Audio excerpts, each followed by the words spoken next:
राम राम, सत श्री अकाल। I feel you connected with. तो भाई सब ठीक है। तो भाई आज अपनी जो 6 क्लास की सीरीज चल रही है, 6ठी क्लास की सीरीज चल रही है, इसका अपना लेसन नंबर आया 5। अपनी बुक है हमारे अतीत इतिहास भाग 1। ठीक है भैया। तो आज शुरू करने जा रहे हैं राज्य, राजा और एक प्राचीन गणराज्य। राज्य के बारे में जानेंगे, राजा के बारे में, और गणराज्य यानी कि जनता के द्वारा चुना हुआ राज्य कैसे बनते राज्य बनते थे उसके बारे में भी जानकारी इकट्ठा करेंगे। तो उससे पहले इन्होंने दिया है चुनाव का दिन, एक कहानी दी हुई है, स्टोरी बनाई है ताकि हमारा इंटरेस्ट बन सके इसमें। तो उसको शुरू करते हैं। जब शंकर उठा तो उसने देखा, भाई जब शंकर उठा तो उसने देखा कि उसके नाना नानी वोट डालने जा रहे हैं। अपना नाना नानी का जा रहे हो या देखिए, नाना नानी जावा वोट गिरने। दरअसल वे चुनाव केंद्र पर सबसे पहले पहुंचना चाहते थे।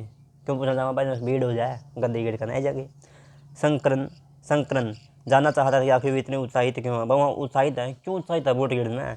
उसके नाना जी ने उसे जल्दी में समझाने की कोशिश की और कहा, आज हम अपने शासकों का चुनाव करने जा रहे हैं, कि हम अपने राजा का चुनाव करने जा रहे हैं। वो बोल लिया ठीक है जी, अच्छा नाना राजा बना कर जाओ, बना लो, कोई बात नहीं, अपनी बात है। कुछ लोग शासक कैसे बने, एक बार क्वेश्चन आया इसके दिमाग में, अपना भी आया भाई, कोई इंसान शासक क्यों क्यों बना है। ये तो वोट गिरता है, ज़्यादा बन जाए तो पहला क्यों कोई बना कर दे।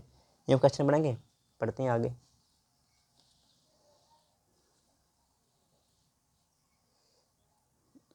एक मिनट भाई, करते हैं बस शुरू।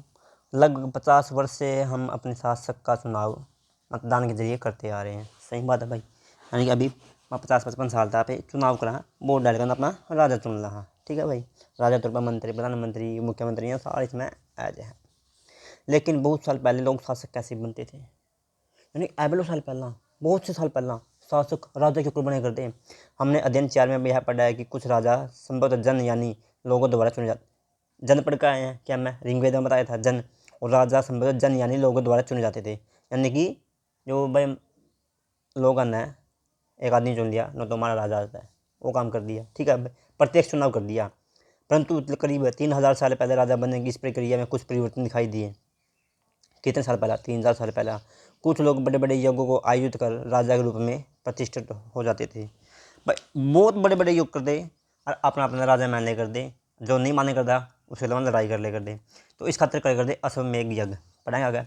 अश्वमेध यज्ञ एक ऐसा ही आयोजन ये था भाई, हाँ, अश्वमेध यज्ञ करा दिया। इसमें एक घोड़े को राजा के लोगों की देखरेख में स्वतंत्र विचरण के लिए छोड़ दिया जाता था। इसमें बाद कई बातों कर दी। एक घोड़ा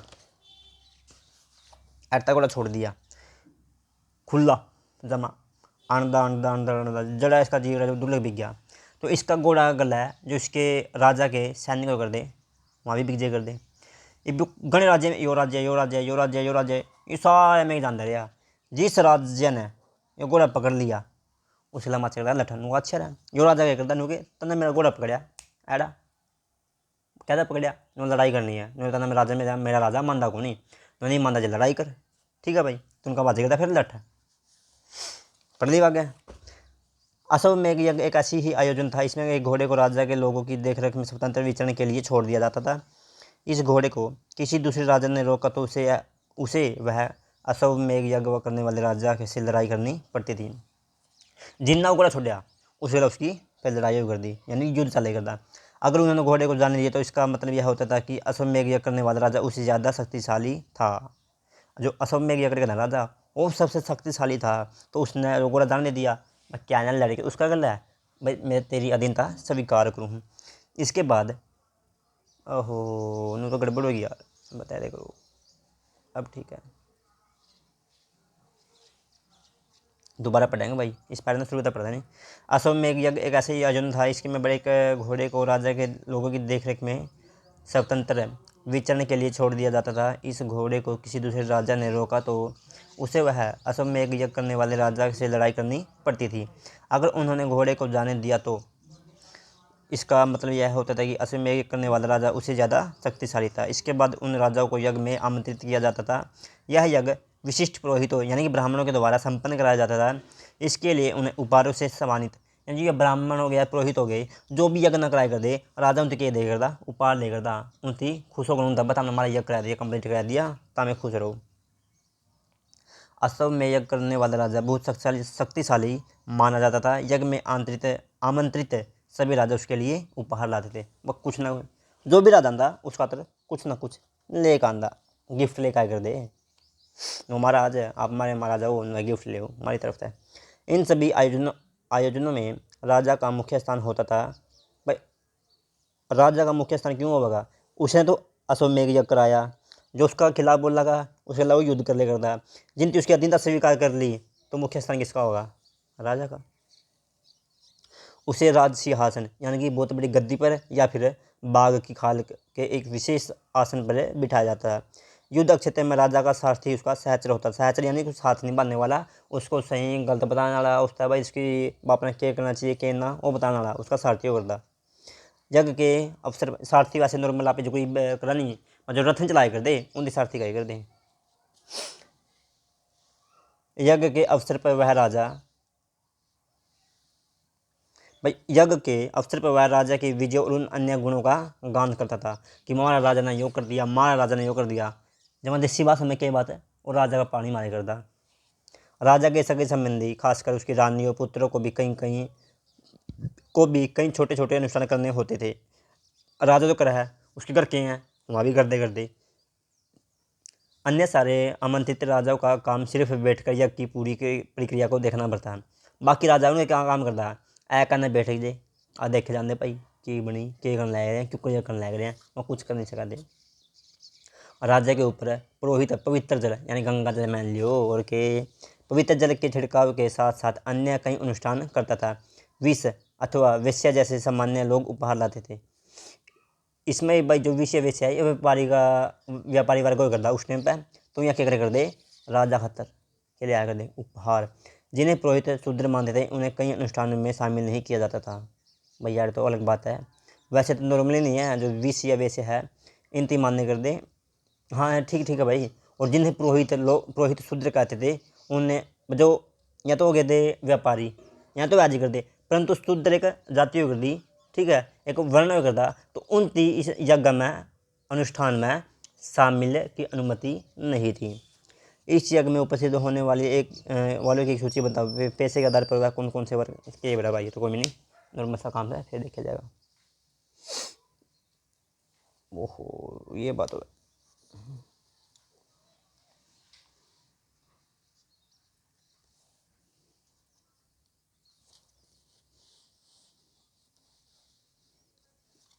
अब ठीक है। इस समय उत्तर भारत में खासकर गंगा यमुना क्षेत्र में जड़ा गंगा यमुना नदी ने बहा में उसके पास में कई ग्रंथ रचे गए। ग्रंथ ये हुई रचना हुई ऋग्वेद के बाद रचे होने का। जो ऋग्वेद रचा गया वो तो ठीक से है, ऋग्वेद किया गया, परंतु उसके बाद जो ग्रंथ रचे गए उनसे उत्तर वेदी ग्रंथ कहा जाते हैं। आपने पीछे पढ़ा उत्तर वेदी ग्रंथ या पाक वेदी ग्रंथ है जो कौन से थे, वह यही थे भाई जो ऋग्वेद के बाद रचे जाते थे। इसमें इनके अंतर्गत सामवेद, यजुर्वेद, अर्थवेद। आपने वेद चार है, ऋग्वेद, सामवेद, यजुर्वेद, अर्थवेद। ऋग्वेद सबसे पहले यानी 3500 साल पहले रचा गया था, परंतु या बाकी यहाँ वेद थे सामवेद, यजुर्वेद, अर्थवेद व अन्य ग्रंथ शामिल हैं जो इसके बाद में रचे गए। इन्हें क्या कहते थे, उत्तर वैदिक ग्रंथ। ठीक है भैया। पुरोहितों द्वारा रचित इन ग्रंथों में विभिन्न प्रकार के अनुष्ठान जो यज्ञ कर जावे हैं और उन संपन्न की विधियाँ वह क्यों कर संपन्न कर जाएंगे, क्यों कर यज्ञ कर जाएंगे, उनका बारे में जानकारी दी गई है। इनमें सामाजिक नियमों के बारे में भी बताया गया है। उस समय समाज में कई समूह थे कितने कई, जैसे पुरोहित हो गए व पंडित, योद्धा राजा हो गए, कृषक किसान हो गए, पशुपालक जो किसानों का काम करे किसान खेती बाड़ी कर दे, पशुपालक भी, व्यापारी जिसमें वैश्य आ गए आपने जो शुरू में पढ़ गए, शिल्पकार कारीगर हो गए, श्रमिक मजदूर हो गए, मछली पकड़ने वाले और जंगल में रहने वाले लोग शामिल थे। भैया उसमें टाइम पर कई वर्ग थे या कई समूह थे।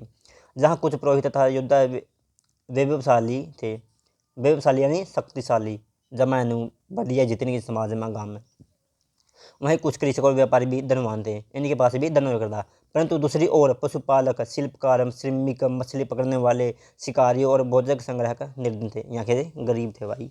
इन पर रोज की रोटी कमानी खानी, ठीक है, मजदूर वाला काम वो करता। पुरोहितों ने लोगों को 4 वर्गों में विभाजित किया। कितने में? 4। किसके आधार पर? काम के आधार पर था उस टाइम पर, तो जिन्हें वर्ण कहते हैं। उनके अनुसार प्रत्येक वर्ण के अलग अलग कार्य निर्धारित थे। कार्य के आधार पर इनका वर्णों का बंटवारा हुआ था। पहला वर्ण ब्राह्मण का था। जब खुद ने ये बंटवारा कौन ले रहे? पुरोहित कौन ले रहे हैं? तो सबसे ऊपर किसने रखेंगे? खुद ने रखेंगे, ब्राह्मणों का था। उनका काम वेदों का अध्ययन, अध्यापन और यज्ञ करना था। क्या काम इनका? अध्ययन करना, अध्यापन करना, यज्ञ करना, जिसके लिए उन्हें उपहार मिलते थे। उपहार कौन देगा था? राजा या फिर जो बड़े बड़े पुरोहित हो कर दे, पुरोहित नहीं, वहाँ जो धनवान हो कर दे, लोग कर दे, वहाँ उनका उपहार दे कर दे और उनका यज्ञ करा कर दे। दूसरा स्थान था किसका? शासक का, यानी कि जो पूरा देश का राजा है वो भी दूसरा स्थान पर रख दिया था। ठीक है भैया। दूसरा स्थान शासकों का था, जिन्हें अक्षत्रिय कहा जाता था। उनका काम युद्ध करना, लोगों की अक्षत्रिय, उनका काम युद्ध करना और लोगों की रक्षा करना था। क्या काम इनका? युद्ध कर, राजा काम है लड़ाई करनी और लोगों की रक्षा करनी। रक्षा किस होता है? दूसरे राज्य होता है, दूसरे लोग होता है, आदिवासी होता है, जंगली होता है, बस जो भी इन पर अटैक कर दे उनका रक्षा करनी, सीधी बात यह है। तीसरे स्थान पर विष या वेश्या थे। इसमें कृषक, पशुपालक और व्यापारी आते थे। व्यापारी भी आ गए, पशुपालक भी आ गए, कृषक भी आ गए, यानी कि जो धनवान वो कर दे, जिन पर थोड़ा बहुत पैसा भी करता आ रहा है। देख रहे हैं कब ये बटा एल जो है आ गया, ठीक है, ठीक है, ठीक है। इसमें कृषक, पशुपालक और व्यापारी आते थे। अक्षत्रिय और वैश्य दोनों को ही यज्ञ करने का अधिकार प्राप्त था। वर्णों में अंतिम स्थान किसका था? सबसे अंतिम शूद्र थे। इनका काम अन्य तीनों वर्णों की सेवा करना था। इन्हें कोई अनुष्ठान करने का अधिकार नहीं था, न ये अनुष्ठान में जा सकते थे। प्राय औरतों को भी शूद्र के समान माना जाता था। भैया की सोच थी। महिलाओं तथा शूद्रों को वेदों के अध्ययन का अधिकार नहीं था।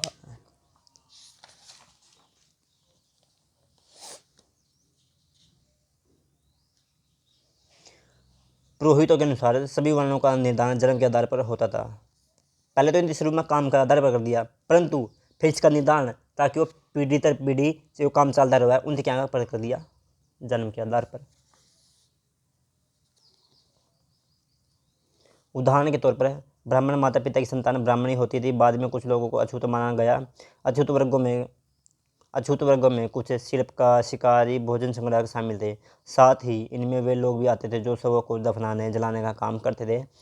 इन लोगों को से संपर्क अपवित्र माना जाता था, यानी जमा छुआछाती भी उस टाइम पर पूरा प्रचलित था। इनती पढ़ते हुए देखा जो करावे। कई लोगों ने ब्राह्मणों द्वारा बनाई हुई इस व्यवस्था को स्वीकार नहीं किया, उनने क्या कर दिया? इसका विरोध कर दिया, इसकी खिलाफ क्रांति कर दी। कुछ राजा सभ्य को पुरोहितों से श्रेष्ठ मानते थे। राजा हो गया पूरे राज्य का राजा, परंतु फिर भी वो दूसरा नंबर पर है, तो कुछ राजा हुए उनने क्या किया? पुरोहितों का अपना अपना श्रेष्ठ मानने लगे। कुछ लोग जन्म के आधार पर वर्ण निर्धारण सही नहीं मानते थे। इसके अतिरिक्त कुछ लोग व्यवसाय के आधार पर लोगों के बीच भेदभाव उचित नहीं समझते थे, जबकि कुछ लोग चाहते थे कि अनुष्ठान संपन्न कराने का अधिकार सबका हो। अनुष्ठान यानी भगवान की महिमा गाई जाएगी और भगवान पर सबका अधिकार है, तो यज्ञ अनुष्ठान करने का भी सबका अधिकार होना चाहिए। कई लोगों ने छुआछाती की आलोचना की। इस उपमहाद्वीप के पूर्वोत्तर क्षेत्र में जैसे इलाकों में सामाजिक आर्थिक असमानता बहुत कम थी। यहाँ पुरोहितों का प्रभाव भी बहुत सीमित था। ठीक है भैया, ये आगे पढ़ा अपनी कहानी।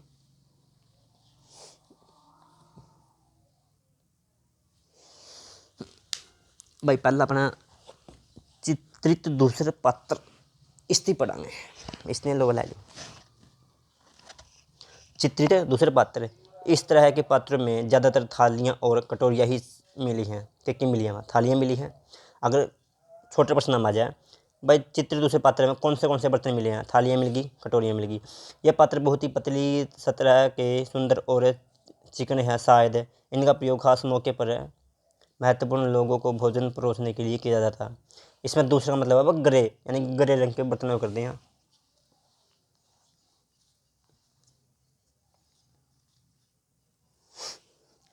महायज्ञों को करने वाले राजा अब जन के राजा न होकर जनपदों के राजा माने जाने लगे।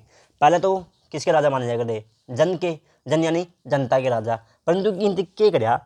एक एरिया, जनपद यानी जहाँ पर लोग रहते हैं, लोगों का निवास स्थान, उस पर पूरा कब्जा कर लिया। ठीक है, यहाँ प्रमुख हो गया। जनपद का शाब्दिक अर्थ है जन के बसने की जगह होती थी। कुछ महत्वपूर्ण जनपद मानचित्र 4 पॉइंट, अच्छा ये दिखा रखे इसका, मैं देख लेंगे आगे, फिर भी दिखा दूँ, जिसमें मगध आ गया, वजी आ गया, अंग आ गया, वैशाली आ गया, यहाँ बहुत से वहाँ कर दे जनपद हो गया उस टाइम पर। ये देखो अवंती, उज्जैन, कौसंबी, राजगृह, अंग, मगध, महानंद, या तो भाई नदी के नाम आए यहाँ है, वहाँ उस टाइम के जब जनपद बन गए थे।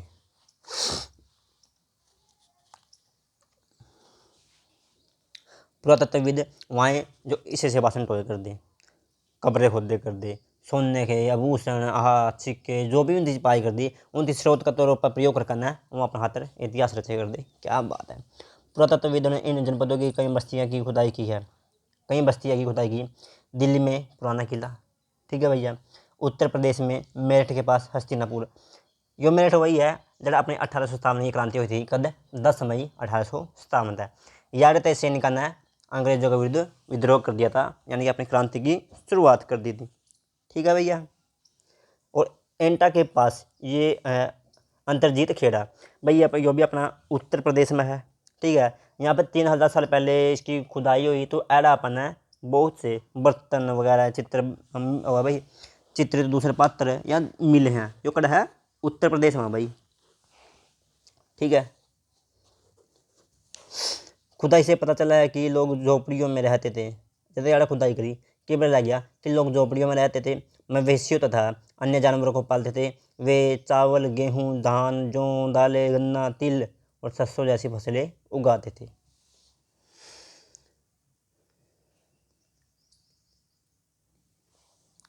चलो भाई सब छोड़ो, कोई बात नहीं।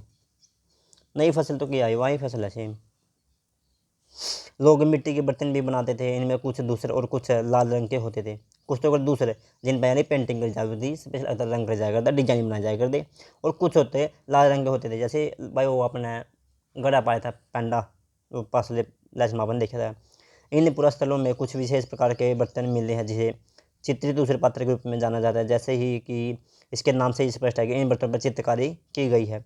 ये आमतौर पर सरल रेखा और ज्यामिति आकृति के रूप में है, ठीक है भैया। ये आ गया अपने महाजनपद। जनपद जनता का पद, और महाजनपद यानी जो पद था वो एरिया बढ़ा दिया गया। पहले तो मान ला यो जगह थी, परंतु फिर यो पूरा कंप्लीट कर लिया, ये बन गया महाजनपद। इसका लो भाई चुकरदा बाउंड्री बनाई गई, बड़ी बड़ी दीवार बनाई गई लाकड़ी की, ईंट वगैरह की। तो इनका काम पे डिटेल में पढ़ भाई। करीब 2500 साल पहले कुछ जनपद अधिक महत्वपूर्ण हो गए, मतलब 2500 साल पहले नहीं है, कुछ जनपद थे वो अधिक महत्वपूर्ण हो गए, जिस कारण उन्हें क्या कहा जाने लगा, महाजनपद। मानचित्र 4 में कुछ मानचित्र 4 यो ही है जो नीचे दे रखा है, यो ही में कुछ महाजनपद अजय बाबा ने पढ़ यानी जनपद ने पढ़ हैं, वहाँ महाजनपद बनेंगे।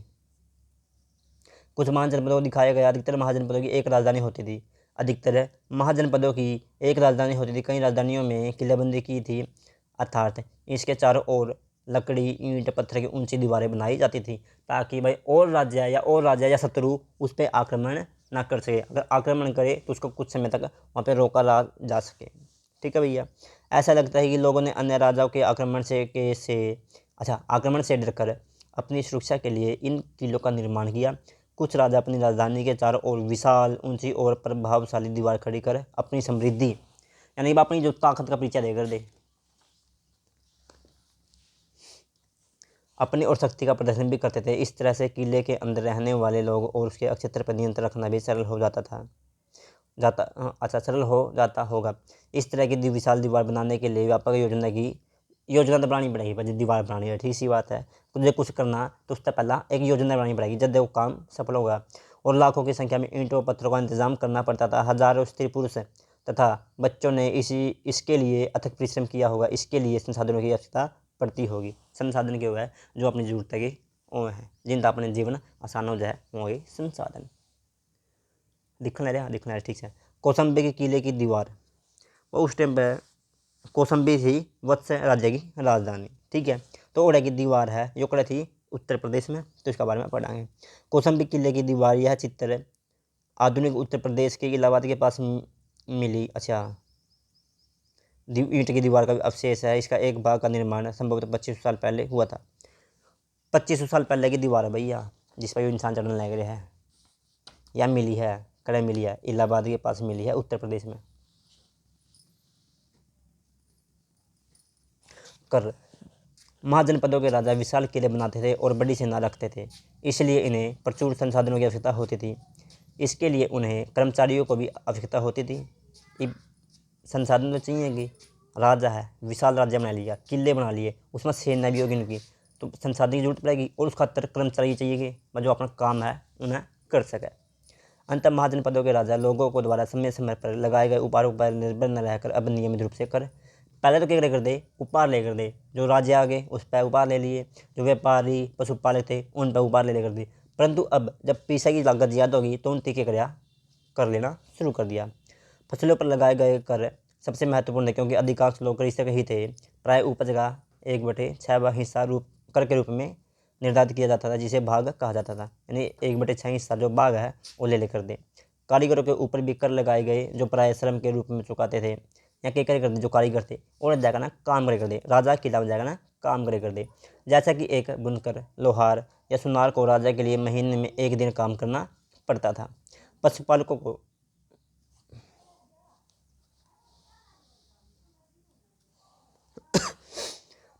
को जानवरों के या उसके उत्पाद के रूप में भी कर देना पड़ता था। व्यापारियों को सामान खरीदने बेचने पर भी कर देना पड़ता था। आखेट को तथा संग्राहकों को जंगल से प्राप्त वस्तु देनी पड़ती थी। मतलब ऊपर कर लिया जाया करता, ये चीज़ की डिटेल दे रखी है जो आपने पढ़ ली। मजदूरों के उन पर ले लिया, काम करवा लिया। मजदूर है मतलब सीधी बात, जो जहाँ काम करता उस पर काम करा लिया। जो किसान थे उन पर छठा हिस्सा ले लिया फसल का, ठीक है भैया। जो जानवर पाले कर दे उन पर जानवर ले लिए, उस पर जो दूध मिल गया, दही खीर पनीर वहाँ चीज़ ले ली। और जो व्यापारी थे सामान बेचे कर दे तो उन पर सामान ले लिया। और जो अखेट थे और संग्राहक थे जो जंगल में रह कर दे उन पर जंगली जानवर ले लिए, उनकी जो जंगल की वस्तु थी वहाँ ले ली। ये उनका करोड़ करदा।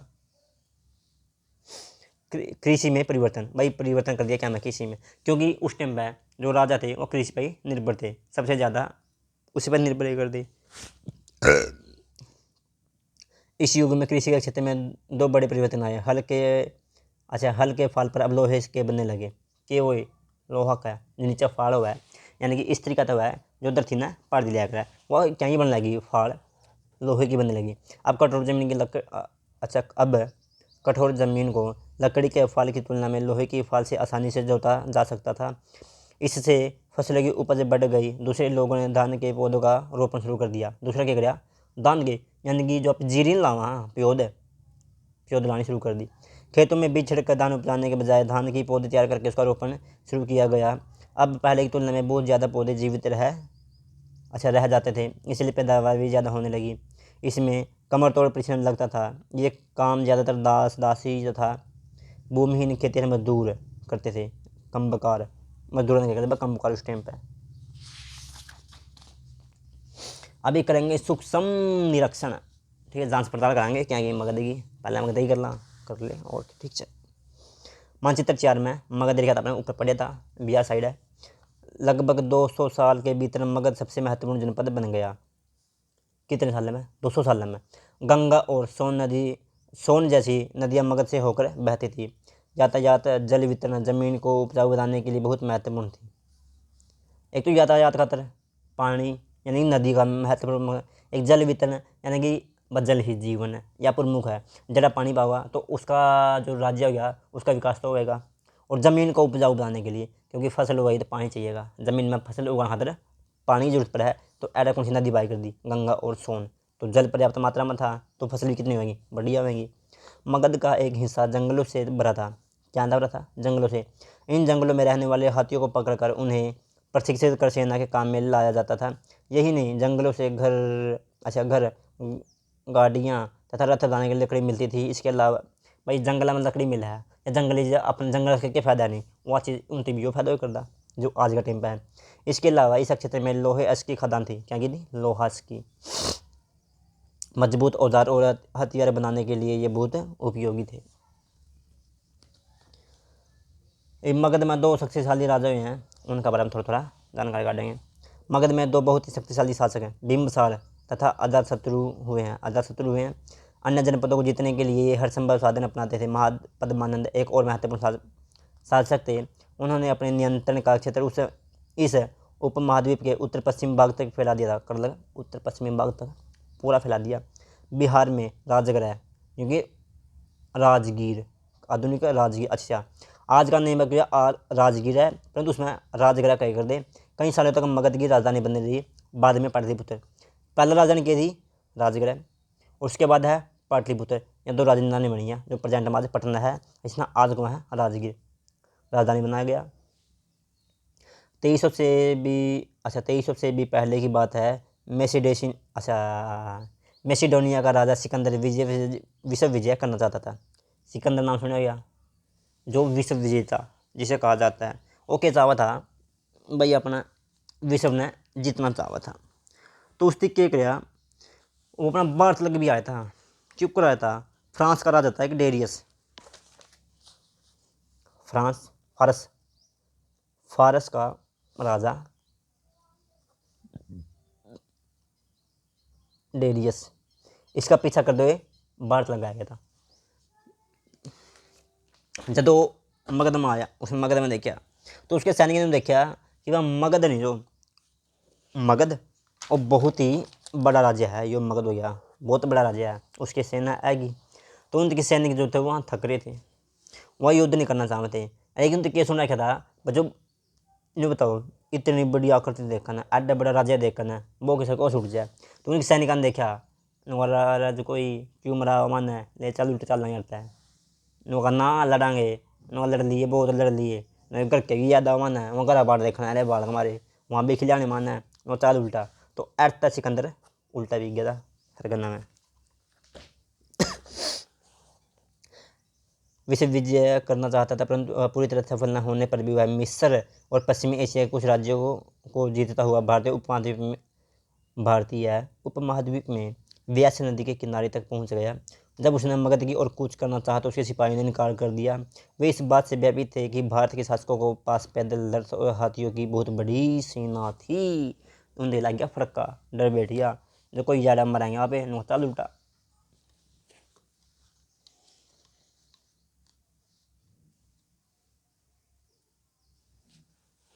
भाई, गण शब्द का प्रयोग कई सदस्यों वाले समूह के लिए किया जाता है और संघ का आता है संघ, संगठन या फिर सभा। ठीक है भैया।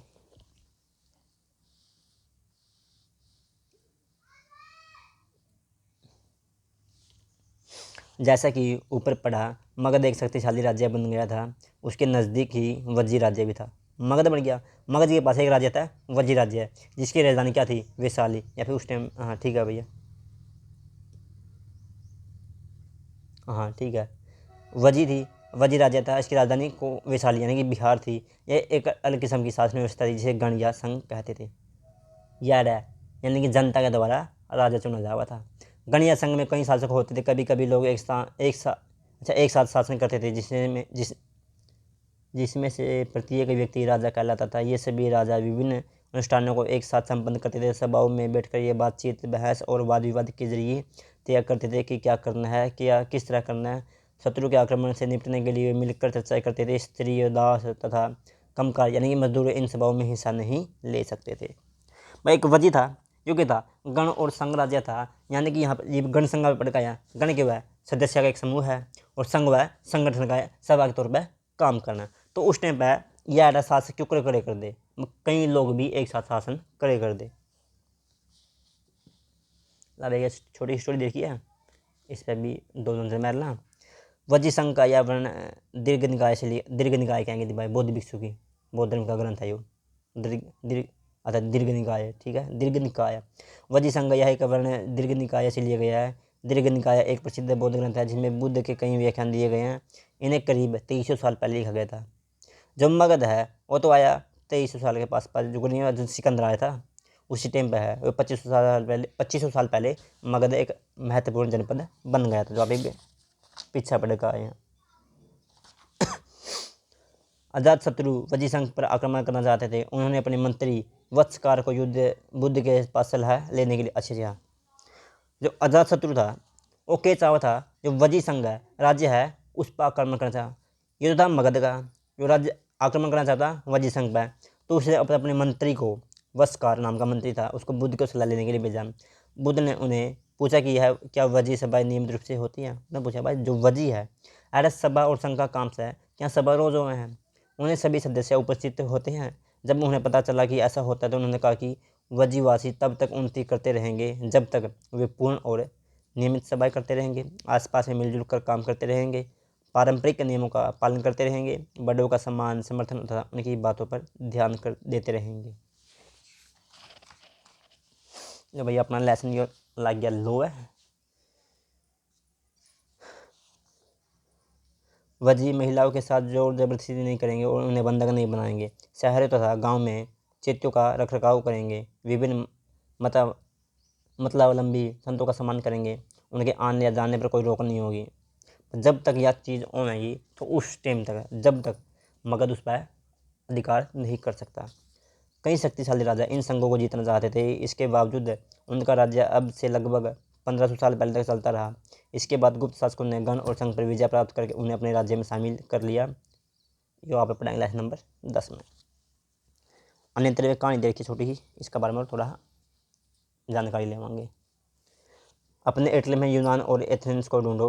लगभग 2500 साल पहले एथेंस के लोगों ने एक शासन व्यवस्था की स्थापना की जिसे प्रजातंत्र या गणतंत्र या प्रजातंत्र की स्थापना कब हुई थी? 2500 साल पहले एथेंस के लोगों ने करी थी। कहाँ पर करी थी? यूनान का आसपास। यह व्यवस्था लगभग 200 साल तक चली। इसमें 30 साल से ऊपर के सभी पुरुषों को पूर्ण नागरिकता प्राप्त थी जो दास नहीं थे। वहाँ एक सभा थी जो महत्वपूर्ण विषयों पर निर्णय लेने के लिए साल भर में कम से 4 बार बुलाई जाती थी। इस सभा में सभी नागरिक भाग ले सकते थे।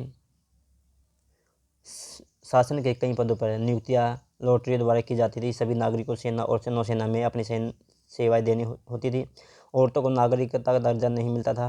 व्यापारी तथा शिल्पकारों के रूप में एथेंस में रहने और काम करने के लिए बहुत से विदेशियों को भी नागरिक अधिकार नहीं मिले थे। एथेंस में खदानों, खेतों, घरों, कार्यालयों में काम कर रहे दासों को भी नागरिकता अधिकार नहीं मिले थे। ये छोटी कहानी दे रखी है जो आपने पढ़ ली।